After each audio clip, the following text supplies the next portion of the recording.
behind Ned. So we got to make up the ground on a lot of these teams. How do you catch up? How do you make up that ground? A lot of relationships have already been built.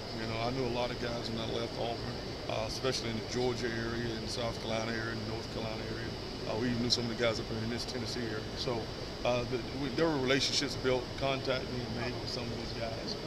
So it's not like we're new to them. Butch Jones' name is huge. A lot of folks knew exactly who he was and know what he stands for. So it's, we're trying to get as many kids in front of him as we can when we start in January. How much does your SEC experience, coaching experience, help this staff? Because there's not a lot on the staff with SEC experience. Yeah, but coaching is coaching. And again, it's the same jungle to all of them. You've got to get players. They understand that. Butch understands it. And the guys, the great thing I like about them, they're asking the questions on, is there real life boogeyman in some states, And then I tell them it's as different as any place you're going to be in any conference. ACC, the Big Ten, the Big 12. Everyone thinks that that's the conference, but this is the most competitive conference in America. When you were you in on the meeting the other day with the former players? No, sir, I was not. No, sir. Just in talking, you mentioned Butch's name. When you talk to guys now, you mentioned his name. What kind of reaction do you get? Well, they understand. I mean, I've always had a relationship with a guy named Zach Lozani on staff, and he was my GA back probably about 10 years ago. And he used to tell me back then, hey, man, this guy named Butch, he just watched it. He's going to move through the ranks. He's going to move through the ranks, and lo and behold, it's come to life. His name was big even when he was down in Auburn. They won at Cincinnati, won 10 games. That's hard to do. Playing teams like the West Virginias and the Rutgers, those teams are competitive every single year. And to go in and to win 10 games a year, that's a feat that's to be recognized. Have you had any opportunity to look at your side of the ball, your guys, and what they did last year? Yeah, we've cut a little bit of tape on. Hadn't analyzed it as much as we need to yet, but it's coming. The first thing we're trying to do is making sure we don't fall behind on the recruiting. Now we've kind of got that under control. Now it's time to start watching tape on our current guys. How much have you relied on Jay Graham for his input? Jay's been valuable, especially with a lot of the relationships with some of the kids he already have here. So again, he had a lot of contact with guys, so it was easy for him to pass the phone around. And then when you say the name Jay Graham, he played here. A lot of guys know him, know of him. So it was a really good transition for him to be part of our staff. Talk a little bit about the SEC's a different monster, but on the defensive side, I think Coach Jansen, Coach Martinez, you all have extensive SEC experience. Just how important is that on the defensive side of the ball? Even Coach Jones in his introductory press conference mentioned. Yeah, every single week it's a game of the week. Even now with Vanderbilt up, you're playing the Vanderbilts, you're playing the South Carolina, you're playing the Florida, you're playing the Georgia. When is there a down game? There is no such thing as a down game. So every week you got to put your A game on and go out to practice with your construction hat on and be ready to go. There is no letdowns in this conference because every single week anybody can beat you. And that's what Butch understands. Everywhere he's gone, he's kept intensity high and understands every week he's got to play it like it's a national championship. Speaking of national championship, you won one, you've been around a program before. What does it take to get there? What do you see here that maybe needs to get there? I tell you what we sold at Auburn, we sold a lot of tradition and family. And then the tradition is longer here at Tennessee. When I played ball at the University of North Carolina, that was always a team. Tennessee, they would come in our state, take the best players, the Heath Strudels out the state, the Jay Grahams out the state. They took a lot of great football players from us. T. Martin and winning the national championship. Peyton Manning being here and winning 11, 12 ball games a year. Winning the SEC conference. They were doing it consecutively, year in and year out. So the name is big, the tradition big, football is big here. So yeah, when I was at Auburn, we had a difference maker at quarterback, we had a difference maker on defense, but at Tennessee we should have difference makers, 2 or 3 of those guys on offense and on defense. You played for Mack Brown, right? Yes, sir, I did. At North Carolina from '89 to '93. What did you learn from Mack Brown? Mack taught me a lot as far as big picture and in relationships with people. Probably the best speaker I've ever been around. I learned a lot through him is just how to have human relationships and communication, nonstop communication. Through him, hard work, dedication, always keep a clean image. That's what I've always done as a coach. That's one of the reasons I wanted to go into coaching, because of the guys he had on his staff and what they stood for. And even today, every job I've ever been on, I'll always call Mack for guidance. And he was the one, when I talked to him about this job, he said, you got to go to Tennessee. Why? Why did he say that? Because he said, the same reason he told me I had to go to Auburn. When I was at North Carolina, and I was there for 4 years with Butch Davis, and the Auburn job came up. And he told me, hey, you got to take the Auburn job. it's a step for you. It's a better step for your career.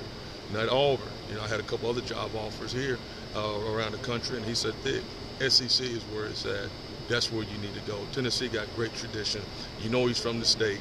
Carl Torbush is from the state. One of my old coaches and my position coach said the same thing. He said, "Tennessee, that's the place you want to go." Did you coach for Urban Meyer? Yes, sir. I coached 2 years at Bowling Green with Urban Meyer. What did you learn from Urban Meyer? Urban was always stay on your kids. They never ever turn your back and think that somebody else is doing your job. He was really good at making sure you communicated nonstop with the kids, always know what they were doing, and then be demanding on them. So I've pulled a little bit from each guy, from the Butchers, from the Urbans, from John Bunnings, from James Reese at Tennessee State. You learn a little bit from each guy, and you kind of pull it into your own personality in the coaching field. When you were at Tennessee State, what were your thoughts of the University of Tennessee? They were too big. You're looking at. I was young and really naive then, and you're looking at Tennessee State, and I'm thinking, man, I would like to go up against those guys and try to snatch a player from them or two. But no, there was no way.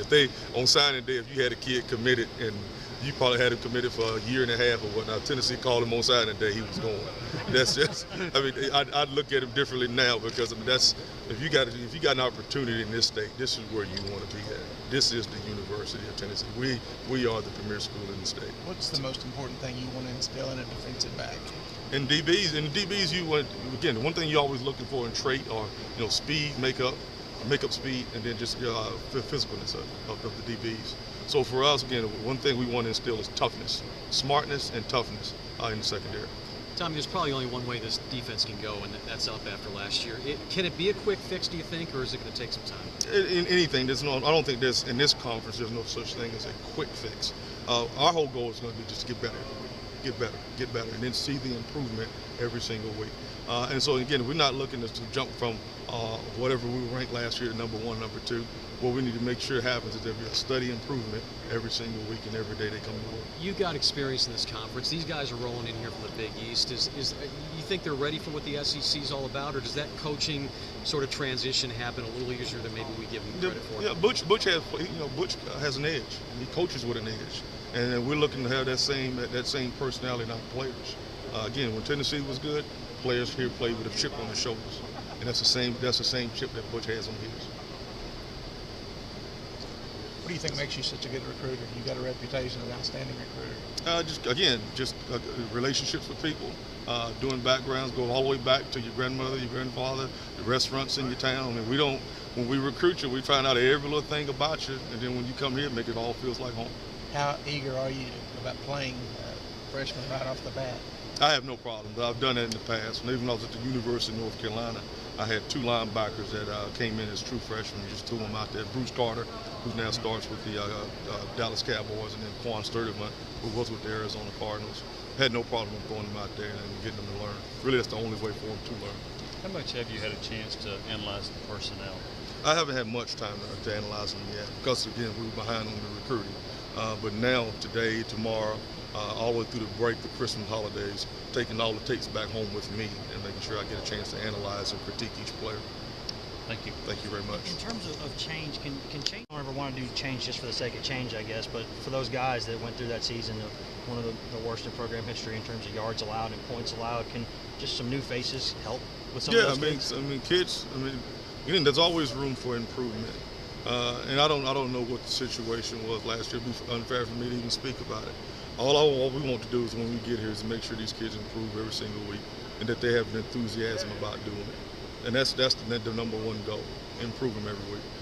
Have you been able to sense, I know you've met just here and there with some of the guys, can you sense some of that enthusiasm? It seems like more and some of the other guys are pretty excited. Yeah, again, it's a new start for them, and it's a new start for us. There's for us as we walk into it, there are no biases. We don't know anything about the things they had in their past, the things what's going on in their personal lives. We have no idea. So all we can do is go in there with an open mind, hold no grudges against kids. It's a fresh start for some guys that may have, the passion for the game may have left, and may hope this is a chance for some of those guys to come back and rebound from if they were struggling with something in the past. So, we've seen it before, and each coach and as a player, we want the kids to come in here and just understand that the expectation is going to be high. The intensity on the field is going to be high, and again, even off the field is going to be high. So for us, again, improvement, improvement, improvement. But we can't say that enough.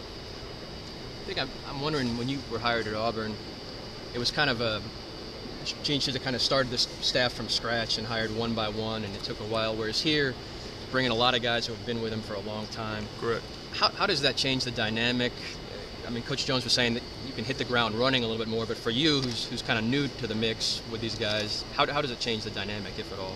I don't think it does at all. I mean, men are men, and we've all got the same passions. I think that's what he was trying to make sure he got on the staff, with guys that were great football coaches as well as great recruiters. And that's what you'll see in our staff and the chemistry of our staff. It's just not the football coaches on the staff. It's both. You got to do both of them. You know, you just can't say I'm a great recruiter and I can't coach. It doesn't add up. You got to be a great coach, a great teacher, to make sure that these kids get a fair chance when they go out on the field and be able to compete in the SEC. You may have already been asked this, but was Willie kind of a link as far as you asking him about the staff and him telling you about it? No doubt. Willie and I worked together for a year, and we had a great bond with each other this season. I learned a lot from him, and I believe he learned a lot from myself as well. And he know what I stand for, and I know what he stood for. I mean, both of us believe in hard work and never compromise your kids. Every day, bring them out there, and it's a work environment. And again, when they come off the field, they're in the office, they're learning the game. And again, we're going to hold them all accountable and never compromise them. I'm Evan Woodbury. I covered you for